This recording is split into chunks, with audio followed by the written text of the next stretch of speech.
Catholic News Roundup is brought to you in part by PewSitter.com, your online Catholic newspaper for the third millennium, CatholicMediaCoalition.org, in line with the Church, online with the world. And TheAmericanCatholic.com, politics and culture from a Catholic perspective.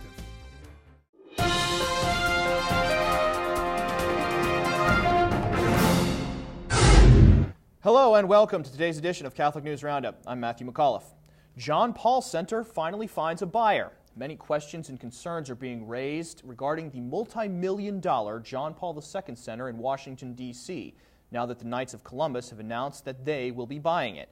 Catholic News Agency reports that over the next year, the Knights will be working with Cardinal Donald Wuerl of Washington and Archbishop Alan Vigneron of Detroit to establish a shrine and permanent museum of Blessed John Paul II. The building has been the source of much controversy in the Archdiocese of Detroit after Cardinal Adam Maida provided $40 of the $75 million it took to build it during a time of financial crisis when schools and parishes were being shut down. At the heart of the controversy is the fact part of the donation that Maida made toward the building came from the priest's pension fund of the Detroit Archdiocese. Boston College sanctions desecration. Faithful in Boston are clamoring for an explanation from the Archdiocese after the desecration of sacred images took place during the demolition of a chapel on university property. The Boston Catholic Insider, or BCI, reports the Chapel of the Blessed Virgin Mary on Boston College property was being demolished after the decision to relocate the remains of a cardinal buried there. But neither the college nor the Archdiocese did anything to prevent the careless destruction of the chapel's beautiful images. Pictures of the site show a snapped cross just thrown on the ground and angel statues discarded.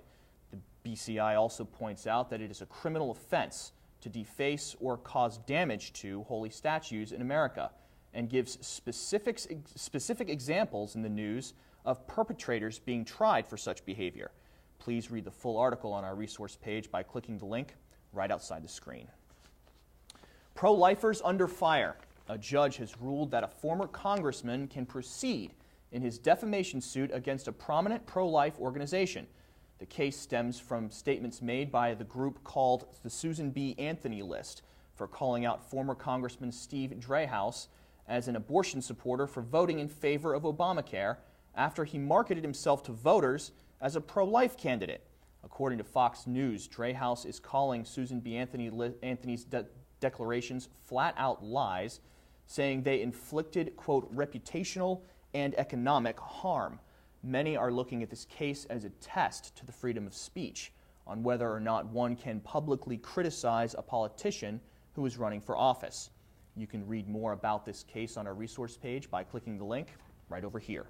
Stay with us. We'll be back in just a few seconds.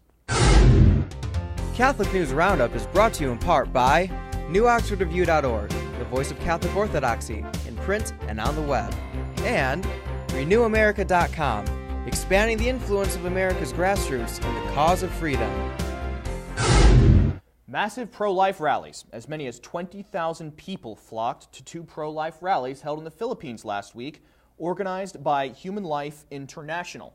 The director of HLI Philippines spoke at both events, explaining the destructive intent behind the currently proposed reproductive health bill and encouraging the legislators to stand up for life and vote no on the bill. Once the legislation is passed, it would legalize the use of contraception and advance the agenda of population control and abortion. The RH bill, designed by the United Nations Population Fund, has already been voted down by the Philippine government 5 times. Cowboy monks out of the saddle. A lack of vocations is forcing monks who have been roping and riding since the turn of the last century to hang up their hat. Assumption Abbey in North Dakota has been self-sufficient since 1893 because of its ranching operation. Of the 2 monks that currently pony up to take care of the cows on the ranch, only one is able to do the job himself. The monastery, which will now rent its pastures to other ranchers, claims it was once one of the largest ranches in the region. I'm Matthew McAuliffe. Thanks for tuning in. Be sure and tune in tomorrow for your daily dose of Catholic News Roundup right here on RealCatholicTV.com And be sure to check out The Vortex today, where Michael expounds on the corruption found throughout the leadership in the Knights of Columbus. Thanks for tuning in. Be sure and tell all your friends about us. And as always, God bless.